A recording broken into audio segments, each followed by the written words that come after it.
Yes, nizere ko mumeze neza muri hose agiye hatandukanye. Aya makuru tugiye kwibanda ku ngingo zikurikira. Eleeh Kevin Kade bakiranwe urugwiro muri Amerika i Dallas. Tugiye kureba ngo bakiriwe gute, ese kandi nde wabakiriye bagiye gukora iki nkuko nagiye mbivuga mu bihe bigiye bitandukanye. Ni ibintu byari ibyishimo, ese kandi igitambo bagiye gukora kizatangira ryari. Ibi byose turaje tubivugeho muri iki kiganiro. Indi nkuru turi buvuge ni inkuru y'umuhanzikazi bita Babu, akaba ari muri 438 bitabira itorero indangamirwa, akaba yishuye yuko yifuza kujya mu gisirikare. Turaje turebe impamvu yifuje kujya mu gisirikare, ese turebe afite uwe muhamagaro. Irebye uyu Babu uhita ubona ko ari umuntu umeze nk'umumetisi cyangwa se umeze nk'umunyarwanda, ndetse akaba arimo n'umuzungu ukuntu. Turaje turenga uyu ni uko cyifuza kujya mu ngabo z'u Rwanda, ese yabitewe n'iki, nabyo turaje tubirebe muri inkuru. Indi nkuru turi buvugeho ni inkuru y'uwo bita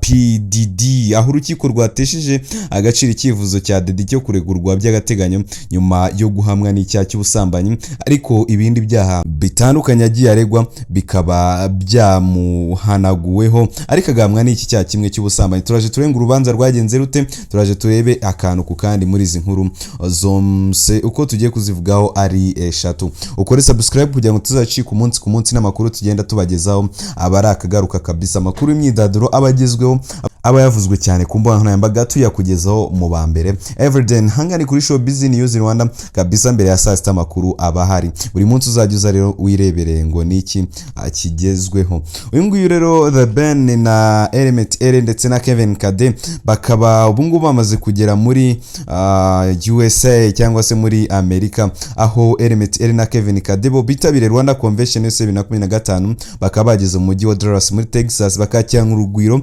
n'abateguye ibitaramo bazahuramo n'abarimo The Ben ndetse na Meddy. Kuwa kabiri Nyakanga 2025 nibwo aba bahanzi bageze mu mujyi wa Dallas, bakaba barakiriwe na ugeziwe Ernest n'itsinda rigari ry'abari gutegura ibitaramo bizajyana na Rwanda Convention USA 2025. Abahanzi rero bageze muri Amerika, mu gihe The Ben nawe wari umaze iminsi muri Canada yamaze kwemeza yuko yerekejeyo. Bose bakaba bazahura mu gitaramo kizabera muri Texas. Muri aka kanya bose bamaze no kugerayo tayari. Kevin Kade rero akaba yiyongereye kuri The Ben, bazaririmbana mu gitaramo cyo kuwa gatanu Nyakanga 2025 ku munsi w'ejo cyangwa ku munsi w'uyu munsi. Mu gihe ku munsi wa mbere wo gufungura ibi bikorwa kuwa kane Nyakanga 2025 hakaba hatumiwe Masamba Intore, icyakora birangira atitabiriye. Kuwa gatandatu Nyakanga 2025 ubwo Rwanda Convention USA 2025 izabisozwa, hazarimba Meddy azifatanya n'abazitabira iki gikorwa mu kuramya no guhimbaza Imana. Igikorwa cya Rwanda Convention USA kizatangira kuwa kane kigere kuwa gatandatu Nyakanga 2025, byitezwe yuko kizabera muri Irving Convention Center muri leta ya Texas. Rwanda Convention USA yaherukaga kuba muri 2019 igamije guhuriza hamwe abanyarwanda batuye muri leta zunze ubumwe za Amerika. Ni ibirori biba mu buryo bwo gusabana, abanyarwanda n'inshuti zabo bahura bakungurana ibitekerezo. Iki gikorwa gifite umwihariko uko kigiye guhurana n'ibihe byo kwizihiza imyaka 31 ishize u Rwanda rwibohoye no kwizihiza ubwigenge leta zunze ubumwe za Amerika yabonye kuwa kane Nyakanga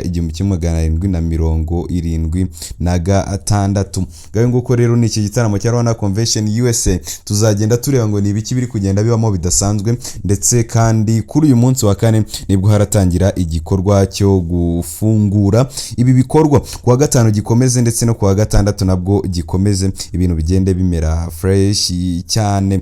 Navuze kandi ku muhanzi Teta Barbara uzwi mu muziki nyarwanda ku izina rya Babu, ari mu rubyiruko 438 rwitabira itorero indangamirwa icyiciro cya 15 ririmo kubera mu kigo cy'ubutore cya Nkumba gereye mu karere ka Burera mu ntara y'Amajyaruguru. Itorero rihuza urubyiruko rw'abanyamahanga biga cyangwa batuye mu mahanga, abarangije amashuri yisumbuye mu mashuri mpuzamahanga yo mu Rwanda, indashyikirwa zavuye ku rugero rw'inkomezabigwi 12 ndetse n'abayobozi b'urubyiruko. Rikaba rero ryitabiriwe n'intore 348 zirimo abakobwa 404 n'abahungu 234. Mu kiganiro yagiranye na Radio Rwanda, uyu nguyu Babu yahishuye ko yitabirira itorero abikuye ku rukundo akunda u Rwanda n'umuramva wo kurukorera. Ahamya ko yifuza no kwinjira mu ngabo z'u Rwanda RDF. Mu magambo yagize ati, impamvu naje hano nuko nkunda igihugu cyane, nifuje kumenya amateka yacyo no kwitegura uko nagikorera. Nibajije nti ese niki nakorera igihugu cyane, uko mpita mfata icyemezo cyo kujya mu gisirikare. Navuze nti reka mbanze nze hano ndebe uko bimeze. Yakomeje avuga ko gufata umwanzuro wo kujya mu gisirikare abifata nk'igikorwa gikomeye cyo kwitangira igihugu, kuko ari cyo kintu cyonyine yumva yakorewe u Rwanda kubera ko arukunda. Ubwo yatangizaga ku mugaragaro iri torero, Minisitiri w'Ubumwe bw'Abanyarwanda n'Inshingano Mboneragihugu Jean Damascene Bizimana yasabye ko kuba icyitegererezo cyiza ku bandi, birinda kwigana imico mibi baturuka mu bihugu batuyemo cyangwa se babijyamo. Yatanze ikiganiro kirekire ku mateka y'u Rwanda agaruka ku buryo abakoloni bashenye ubumwe bw'Abanyarwanda bagatiza umurindi ivangura n'amacakubiri yagejeje igihugu kuri jenoside yakorewe abatutsi mu 1994. Yasabye kwima amatwi abashaka guhembera ingengabitekerezo ya jenoside no guharanira kubaka u Rwanda rukomeye rutarangwa n'amacakubiri. Minisitiri Bizimana yasabye intore kwigiraho ku ndangagaciro zaranze Abanyarwanda mbere y'umwaduko w'abakoloni, zirimo gukunda igihugu, ubumwe, ubupfura ndetse no kunoza umurimo. Mu gihe cy'iminsi 45 itorero rizamara, urubyiruko ruzahabwa inyigisho zitandukanye zirimo kumenya amateka y'u Rwanda n'icyerekezo cy'igihugu, gutozwa indangagaciro na kirazira by'umuco nyarwanda, kuba intagamburuzwa mu bibazo bahura nabyo, gukomera ku bumwe bw'Abanyarwanda ndetse no kurwanya ingengabitekerezo ya jenoside no kungurana ibitekerezo ku ruhare rwabo mu iterambere ry'igihugu. Babo rero kimwe n'abandi bitabiriye itorero avuga ko yizeye kurivamo afite ishusho nyayo y'amateka y'u Rwanda, imyumvire ikomeye ku ndangagaciro z'umuco nyarwanda ndetse n'ubushake bwo gukomeza kuba isoko nziza ku gisubizo cyo guteza imbere igihugu. Minisitiri w'Ubumwe bw'Abanyarwanda n'Inshingano Mboneragihugu Dr Bizimana Jean Damascene akasabye rero urubyiruko kuba indorerwamo y'u Rwanda. Iri torero indangamirwa icyiciro cya 15 kubera mu kigo cy'ubutore cya Nkumba gereye mu karere ka Burera. Iri torero ririmo urubyiruko rwiga cyangwa rutuye mu mahanga 104, abandi nabiga mu mashuri mpuzamahanga yo mu Rwanda, ababaye indashyikirwa ku rugerero rw'inkomezabigwi n'abayobozi b'urubyiruko bahagarariye abandi.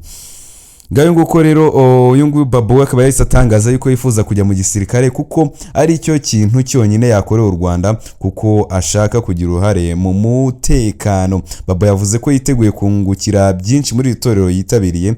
Babo rero azwi cyane mu ndirimbo Yogate yakoranye na Bruce Melody, Goro yakoranye na The Ben ndetse n'izindi zigiye zitandukanye. Abagitabiriye rero bazamara iminsi 45 bigishwa inyigisho zigamije kububakamo indangagaciro na kirazira by'umuco nyarwanda. Ibyishimo rero byari byose mu kigo cy'ubutore cya Nkumba ubwo itorero indangamirwa 15 ryatangizwaga ku mugaragaro.